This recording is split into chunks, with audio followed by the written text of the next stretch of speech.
Do you love to travel, but you're just a little bit of a germaphobe? And you don't really quite know the things that you should and should not do while traveling? Well, in this video, I'm going to give you 10 of the worst things a germaphobe can do while traveling. Hi, I'm Taisha, your obsessively sanitized Sista, and I'm working through my anxiety so that you know you're not alone. Okay, so I'm gonna start at number 10, which is gonna be the least worst thing a germaphobe can do while traveling, to number 1, which is gonna be the worst thing a germaphobe can do while traveling. Okay, so here's number 10, unnecessary touching. When we're traveling, there are lots and lots of things that we're going to be touching, and many of those things are necessary. But the best thing a germaphobe can do is to try to avoid those unnecessary touches, okay? So things like shaking people's hand. I mean, I get it, that's one of the most common ways to greet someone, but if it's a stranger, like, come on guys, why are we shaking hands? It's 2025. So try your best, to avoid unnecessary touches. Another example of unnecessary things that are touched, how many of you guys are watching like videos of people flying first class or business class on like a really luxurious airline, and every single one of those videos, somebody is brushing their teeth in an airplane bathroom, an airplane lavatory, okay? Like, guys, that's unnecessary, okay? Like, I get it. Nobody wants stank breath, but I promise you, y'all are not brushing your teeth as much as y'all want people to think you are, okay? I know you're not. There's no need to brush your teeth on an airplane lavatory. It is so tiny in there. You could barely do what you're supposed to do in there. Pee and poop and wash your hands, okay? So just try your best not to utilize these things unnecessarily. Number 9 of the worst things a germaphobe can do while traveling is using one Clorox wipe to wipe down different parts of a surface. So for example, wiping down the seat at the gate, right? Guys, those seats are filthy, absolutely filthy. So if you're gonna wipe it down, that's great. I would advise that you wipe it down with a Clorox wipe or Lysol wipe, whatever it is, wipe it down, but do the seat, clean off the seat, throw that wipe away because you're gonna need to because you'll see that it's dirty, and then wipe the back of that seat. And you'll see that one's dirty as well. And the reason for that is because if you're just wiping everything with one Clorox wipe, you're cross-contaminating a lot of things. And it's just not going to be as effective if you just use a couple of different wipes. So use a few different wipes and you should be good to go.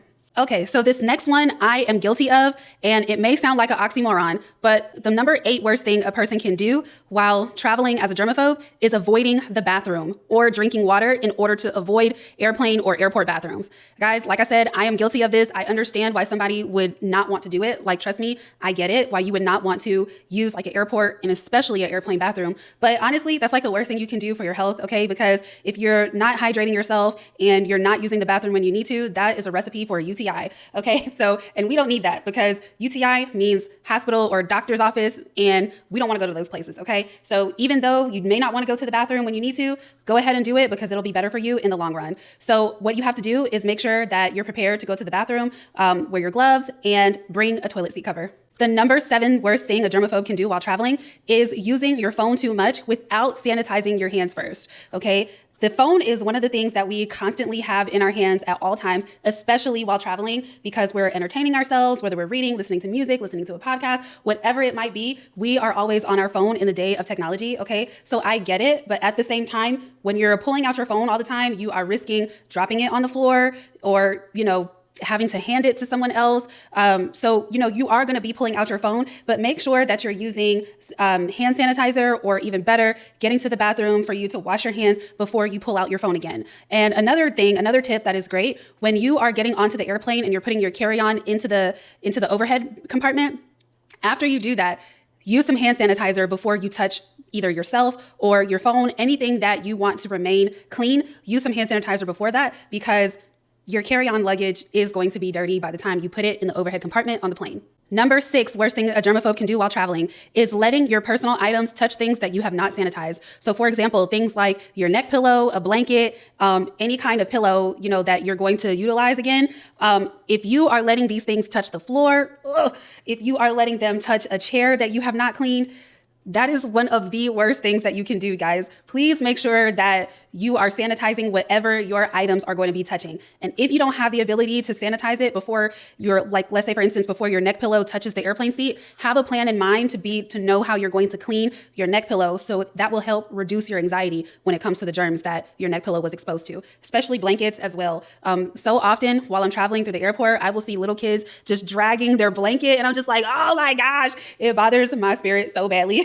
But I know we can't control everything at all times, but try your absolute best. At number 5, we have not respecting your own boundaries. This is one of the worst things a germaphobe can do while traveling. And that's because as a germaphobe, we live our lives a little bit differently than the average person. And not everybody gets it, which is fine. We don't need for everyone to get it. We just need to be able to respect our own boundaries and communicate to other people how they can assist us in the boundaries that we have as well. So an example of this would be if somebody that you don't know is getting ready to greet you, they put their hand out for you to shake their hand, and your own personal boundary is that you do not shake hands, the best thing would be for you to do is to wave and say, hi, I'm just gonna wave. You know, there's no need to apologize for waving, and hopefully that this person that you're communicating with can respect the fact that you're going to wave. You can also bow. You know, I know that that's not super common in America to bow to people in order to greet them, but it is another form of greeting as well that can be taken as a super respectful thing. So, you know, and who knows, maybe we can get people used to that here. But do not disrespect your own boundaries. If there's something that you're uncomfortable doing, try your best to stick to it. You are going to thank yourself in the long run, because there's nothing like shaking someone's hand and then leaving that environment. And now you're constantly thinking about the fact that you just shook that person's hand and you have no way of cleaning your hands. By the way, wanting to avoid shaking people's hands is not because we as germaphobes feel that other people are dirty. It's literally just unfortunately a thing that our mind cannot get around. It likely can, but it's going to take a lot of work, and we're constantly working through that. So hopefully you guys can understand and be patient with us. At number 4, worst things that a germaphobe can do while traveling is letting your skin come in direct contact with the seating. Guys, it doesn't matter if this is a lounge chair, if this is a park bench, if this is the airplane seat, your skin should not be touching other items, you know, other things that other people touch. So because unfortunately there is no rule that says people cannot put their feet on the chair. You know, people can't put their feet on the bench. I have seen people put their roller luggage on airplane seats, and those roller luggages are rolling all across the world, you know, and obviously airplane seats are cleaned, they are, but if you're a germaphobe and you have anxiety, it's not going to put you at ease if you're letting your bare skin touch anything that other people are touching, okay? There are times when I see people walk barefoot in the airplane cabin. Please do not do that, y'all. That is one of the worst things a germaphobe can do while traveling. Don't walk barefoot anywhere, okay? Even in the TSA line, that's my next video coming up, you know, wear something to help you not put your bare feet on the floor. So at number 3, the worst thing a germaphobe can do while traveling is not wearing gloves. Like, I get it.